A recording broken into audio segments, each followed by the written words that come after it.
Hello friends, international ಬಿಸ್ನೆಸ್ಸಲ್ಲಿ ಹೇಗೆ payment ಅನ್ಸಮನ್ನು ಮಾತಾಡೋದು, ಯಾವ ರೀತಿ ಫೈನಾನ್ಸ್ ಸೆಕ್ಯೂರಿಟಿಯನ್ನು ತೆಗೆದುಕೊಳ್ಳೋದು, ಟರ್ಮ್ಸ್ ಆ್ಯಂಡ್ ಕಂಡೀಷನ್ಸ್ ಯಾವ ರೀತಿ ಮಾತಾಡೋದು, ಹೇಗಿರುತ್ತೆ, ಈ ಎಲ್ಲ ಪ್ರಶ್ನೆಗಳು ತಲೆಯಲ್ಲಿ ಓಡ್ತಾ ಇದೆಯಾ? ಹಾಗಿದ್ದರೆ ಈ ಒಂದು ಪ್ರಶ್ನೆಗಳಿಗೆ ಇಲ್ಲಿದೆ ಆ ಉತ್ತರ.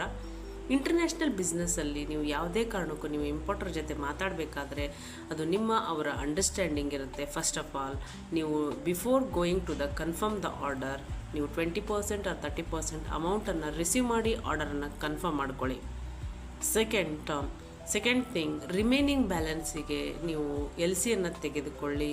ಆ ಎಲ್ ಸಿಯನ್ನು ಇರ್ರಿವೇಕಬಲ್ ಎಲ್ ಸಿಯನ್ನು ತೆಗೆದುಕೊಂಡು ನಿಮ್ಮ ಬ್ಯಾಂಕರ್ಸ್ಗೆ ಮತ್ತು ನಿಮ್ಮ ಅಥವಾ ECGC ಯಾವುದೋ ಒಂದು ಕಡೆ ಕೊಟ್ಟು ಅವರ ಕ್ರೆಡೆನ್ಸಿಯಲನ್ನು ಚೆಕ್ ಮಾಡಿ ಅದು ಎಲ್ಲ ಓಕೆ ಆದಮೇಲೆ then you are ready to export. ಆವಾಗ ನಿಮ್ಮ ಕನ್ಸೈನ್ಮೆಂಟನ್ನು ಸಕ್ಸಸ್ಫುಲ್ಲಾಗಿ ಕಳಿಸ್ಕೊಡಿ. ಈ ರೀತಿ ಮಾಡುವುದರಿಂದ ಯಾವುದೇ ಕಾರಣಕ್ಕೂ ನೀವು ಇಂಟರ್ನ್ಯಾಷನಲ್ ಬಿಸ್ನೆಸ್ಸಲ್ಲಿ ದುಡ್ಡನ್ನು ಕಳೆದುಕೊಳ್ಳುವ ಸಾಧ್ಯತೆ ತುಂಬ ಕಡಿಮೆ ಇರುತ್ತೆ. Thank you.